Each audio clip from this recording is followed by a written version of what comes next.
Só que neste condomínio moram cerca de 400 famílias, mais de 1.000 pessoas que vivem aqui. Para que os moradores não fiquem sem água, foi preciso adotar alguns horários para que essa água chegue em casa para liberar a água. A situação é tão complicada que a Edinalva, que é a síndica aqui do condomínio, teve que colocar cartazes, como a gente pode ver, na entrada, na porta da garagem, orientando os moradores por causa do racionamento. Foi preciso fazer um racionamento para que os moradores não ficassem totalmente sem água. Exatamente, a gente está adotando essa medida desde o ano passado, porque em 2015 faltou água totalmente no condomínio e a gente está fazendo isso para poder não faltar água de maneira nenhuma, para que não seja necessário comprar água novamente, como foi feito em 2015. Então a gente, infelizmente, tivemos que determinar alguns horários para poder não faltar água para todo mundo, mesmo que falte em alguns horários, mas nos horários de pico todo mundo em casa para ter água para todo mundo.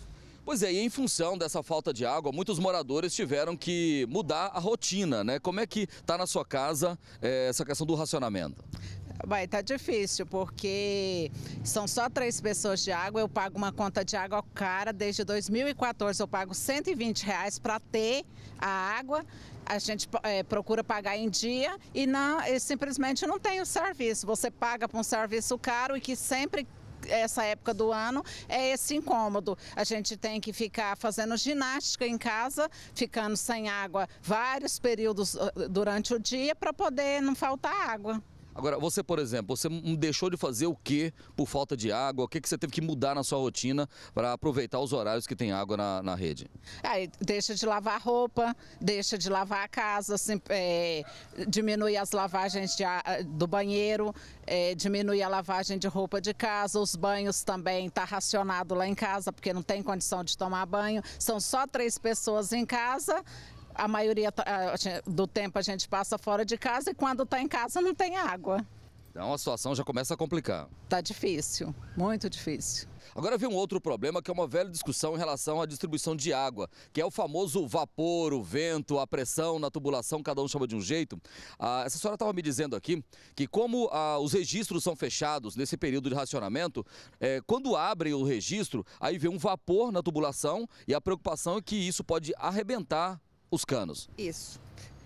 O bebedor de água não tem como usar, porque bate muito e fica fazendo muita pressão. Vai tomar banho, o chuveiro, os canos, fica tudo batendo. É muita pressão na tubulação? Muita pressão. Agora, essa pressão, a senhora acredita que gira o reloginho, a senhora paga por isso ou não? Muito, com certeza. Porque o moço que faz a revisão no hidrômetro falou que isso faz com que o relógio aumenta a conta da água. Então vai aumentar porque tem pressão na tubulação? Muita pressão. Não está dando para usar o chuveiro. São 400 apartamentos aqui nesse condomínio, que fica aqui na região do Urias Magalhães, e é um problema que preocupa, né? Porque o morador tem que, de certa forma, estar de olho no relógio para ver se vai usar um banheiro, se tomar um banho, preparar uma comida, quer dizer, tem que estar sabendo se naquele horário tem água.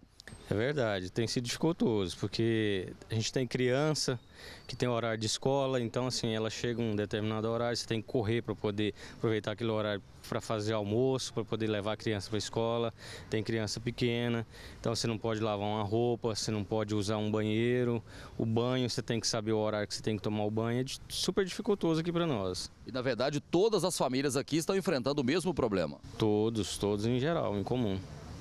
E a conta continua vindo alta? Alta, nós pagamos muito caro por essa água daqui. Aqui é diferenciado. Se você for olhar numa residência própria aí, às vezes tem um número de família, de pessoas muito maior do que o que a gente, dentro da nossa família, e o consumo é muito menor do que o nosso aqui. Aqui parece que é diferenciado, não sabemos por quê. Pois é, e esse barulho que a gente está ouvindo aqui é um alarme que tem aqui no reservatório de água, para avisar para os moradores que o nível da água está baixo. É um alerta para os moradores, Edinalva. É um alerta, porque aí todo mundo avisa na portaria, a gente tem que vir desligar as bombas para poder não ocorrer também de queimá-las. E informando que não tem água no condomínio. Esse barulho é para avisar que o nível está muito baixo de água. Baixo, e não é para usar água, que a gente vai ter que desligar realmente para poder até acumular, para poder distribuir novamente. E a água fornecida para o condomínio funciona da seguinte forma. Essa caixa gigantesca aqui, ó, que você está vendo, né? Aqui são uma espécie de duas caixas, né? Uma sobre a outra. A água que vem da Saneago, lá da rua, ela cai na parte de baixo aqui do reservatório, fica na parte de baixo. Aí aqui da parte de baixo tem uma bomba que joga a água para a parte de cima, lá em cima, e lá sim a água chega nos apartamentos aqui. Vou conversar aqui com o zelador do prédio, para que ele explique para a gente como é que está a situação. Seu nome como é que é? Meu nome é Pedro Paulo Ferreira. Pedro Paulo é o zelador. Ele está dizendo para a gente que nesse momento a água está em que nível aqui? O nível mínimo que a bomba pode puxar.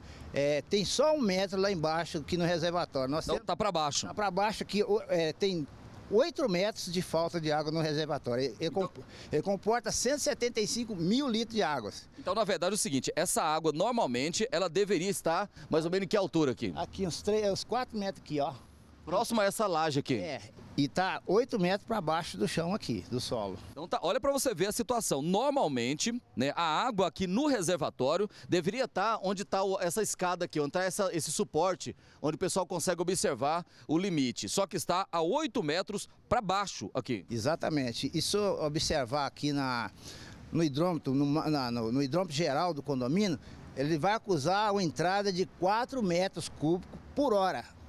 Veja bem, 4 metros cúbicos por hora para encher um reservatório de 175 mil litros de águas e uma caixa de 150 mil, quantos dias nós vamos levar para recuperar essa água aí? Aí que está a pergunta para os engenheiros da Saneago. Pois é, a questão é, não é que não tem água na rua, a água está vindo da rua. O problema é que ela está vindo muito fraca, com uma pressão muito baixa e num volume muito aquém do necessário. Necessário apenas 4 metros cúbicos por hora, tá? Para abastecer um reservatório de 175 mil litros. Normalmente, qual é a quantidade de água que chega aqui? Deveria estar chegando aqui? Deveria estar chegando?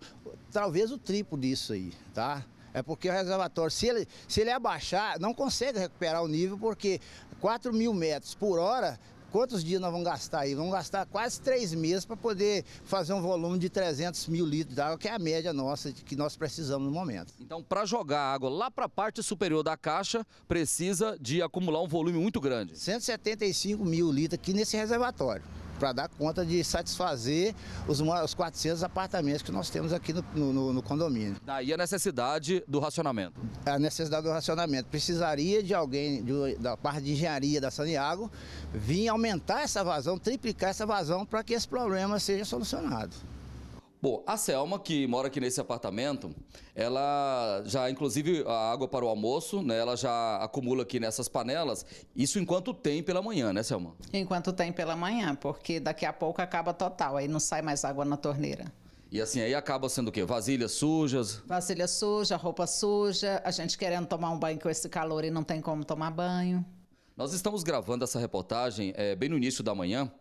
Nesse horário, ainda tem a água que está na tubulação. Isso, ainda tem água que está na tubulação, mas daqui a pouco nem água para beber não sai mais. Olha aqui, ó, já no bebedouro aparece água bem fininha, bem pouca água que já está saindo aqui, né? Aqui na torneira, André, olha aqui, ó, aqui ainda sai um pouquinho, né? Olha aí, ó, mas já sai bem fraca, mas daqui a pouco acaba tudo. Acaba tudo.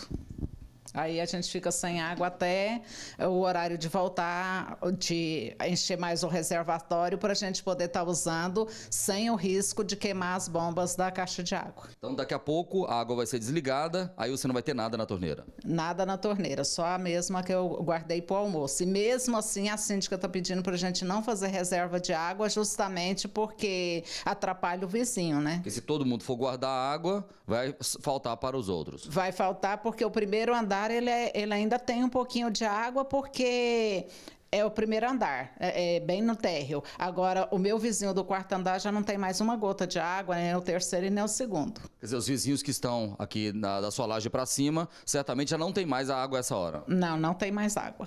Edinalva, vocês já procuraram a Saneago? Qual é a explicação da Saneago para isso aqui? Bem, nós já ligamos lá 2 vezes, eles falaram que viriam olhar se tinha algum problema na rua, mas que o fornecimento está normal de acordo com a informação deles. Então a questão é, a quantidade de água que está chegando é muito pouca. Insuficiente mesmo, a gente precisa no mínimo uns 2 meses com essa vazão hoje para poder consertar o nível. Mas acredito que se eles aumentassem a capacidade de vazão de água dentro da nossa caixa, esse tempo seria bem curto, diminuiria bem esse período para poder a gente conseguir nivelar o que a gente precisa.